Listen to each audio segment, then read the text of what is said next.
A new day breaks over Manila, but this dawn is different. The first rays of sunlight catch the bold colors of thousands of Philippine flags waving proudly in Rizal Park. People of all ages have gathered since before sunrise. Students in uniforms, jeepney drivers with their families, office workers in crisp shirts, and elderly couples holding hands. The air is alive with anticipation, the kind that crackles before a storm of celebration. News vans crowd the park's edges. Giant screens flash. Breaking Philippines joins Upper Middle Income Club. World Bank confirms. Reporters shout updates in English and Filipino. Children climb on their parents' shoulders to see. The city's traffic pauses just for a moment as church bells and car horns join the chorus. Manila, usually a city in a hurry, stands still in awe.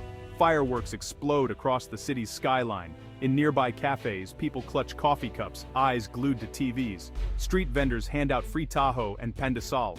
Across the archipelago, from Baguio to Davao, the joy ripples outward. Today, every Filipino feels the gravity of history being made. In this electric moment, the world's attention turns to the Philippines. A nation, once seen as the sick man of Asia, is now being hailed as its rising star. This is not just a headline, it is a transformation. At 6 o'clock in the morning, the World Bank's headquarters in Washington, D.C. sends out an official statement. The Philippines, it declares, has reached upper middle income status for the first time in its history. This marks a pivotal step for the country's economic development, the statement reads. International news networks broadcast the announcement. Social media surges with the hashtag #Sanskams or Tanstan, Eincheer proud to be Pinoy. But what does this recognition really mean? For decades, the World Bank has classified countries by their gross national income per capita. Upper middle income status is more than a label. It is a badge of progress, an acknowledgement that the Philippines has crossed a threshold shared by global success stories. World Bank President Ajay Banga appears on screen, congratulating the Filipino people. Your resilience and reforms have inspired the world, he says. The message is clear. The Philippines is now a serious player in the global economy. Investors take notice.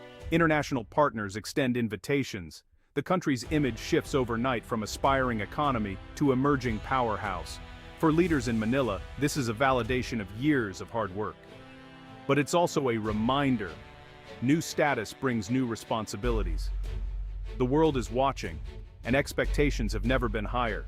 The World Bank sets the bar for upper middle income status. In 2026, the minimum GNI per capita is $4,460. The Philippines now posts $4,600, up from $3,120 in 2023. Behind these numbers are millions of stories, call center agents, farmers, professionals, and overseas workers. These gains show the Philippine economy's strength and the promise of new heights ahead.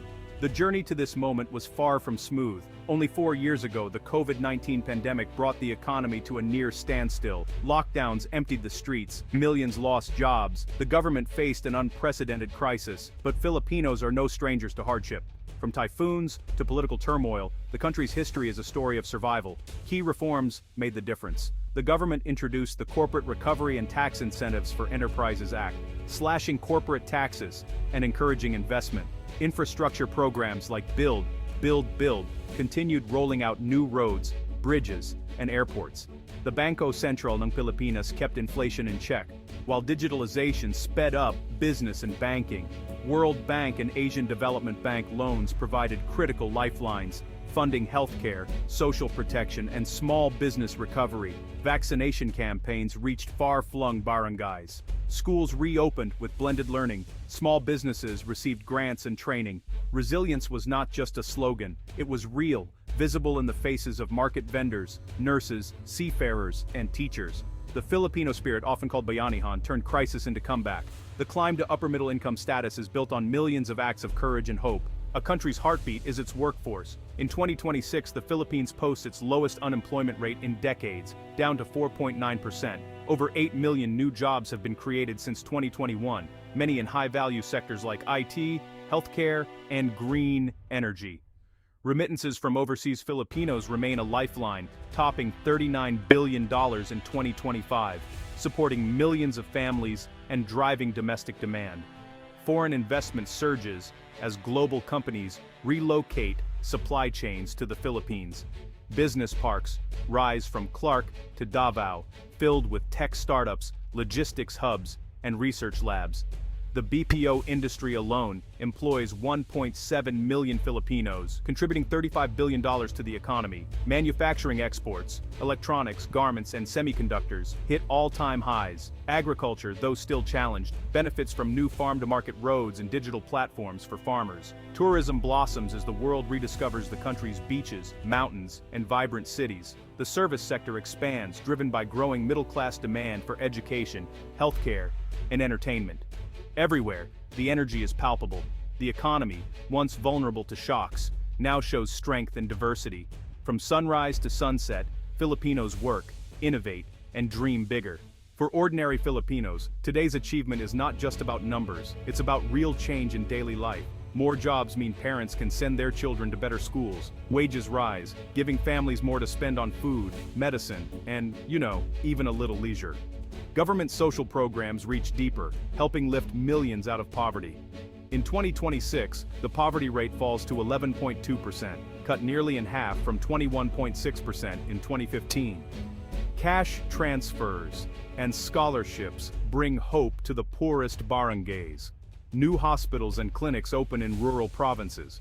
Internet access spreads to remote islands, connecting students to the world's knowledge. For many, remittances from loved ones abroad are no longer the only lifeline. Local opportunities grow.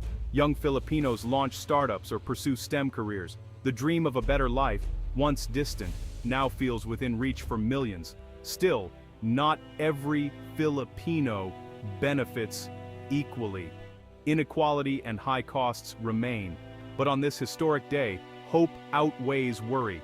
The progress is real, and the promise is brighter than ever. The Philippines' entrance into the upper middle income club puts it in new company. For years, Indonesia, Thailand, and Malaysia have dominated regional headlines. Now, the Philippines joins the conversation, not as a follower, but as a contender. Indonesia, with a GNI per capita of $4,900 and a booming $1.4 trillion GDP, still leads the pack. Thailand, at 7,300 GNI per capita, is further ahead. But the Philippines is catching up fast, outpacing Vietnam in GNI, and closing the gap in innovation and digital transformation. Each country faces its own challenges. Thailand's growth has slowed. Indonesia wrestles with inequality. Vietnam, though dynamic, still battles rural poverty. The Philippines' strong service sector and young, tech-savvy workforce give it unique advantages. The race is not just about numbers, it's about leadership, vision, and resilience. With its new status, the Philippines is poised to shape ASEAN's future, attracting investment, building alliances, and inspiring neighbors. With success comes new headaches. The cost of living in Manila and other cities continues to rise, squeezing middle-class families. Infrastructure gaps remain, crowded roads, aging ports, and unreliable power in rural areas. The education system faces pressure to keep up with a fast-changing economy. Corruption, bureaucracy, and political instability still threaten progress. Climate change brings more typhoons and flooding. Rapid urbanization strains housing and health services. The celebration of today is real, but so is the work still to be done. Government leaders promise a new wave of reforms. They vow to improve tax collection, attract green investment, and build smarter cities. The World Bank's recognition is a milestone, not a finish line. Ordinary Filipinos know the journey is far from over. The road ahead demands unity, hard work, and new ideas. But with every challenge faced, the country's sense of possibility only grows. As the sun rises higher over Rizal Park, songs of pride fill the air. Today's celebration is more than a party, it is a promise. The Philippines, once held back by history, now looks to the future with confidence. The world sees a nation of young dreamers, skilled workers, and bold entrepreneurs ready to shape their destiny. Everywhere, the Filipino spirit shines. From rice paddies to Silicon Valley, from fishing boats to film studios, Filipinos carry hope and hard work wherever they go. The journey to upper middle income status proves what is possible, but the real victory is not in the numbers. It is in the determination to build a better tomorrow. The challenges ahead are real, but so is the resolve. The Philippines stands tall, its people united by pride and by purpose. Today the world applauds. Tomorrow, the Filipino dream continues, bigger, brighter, and more unstoppable than ever.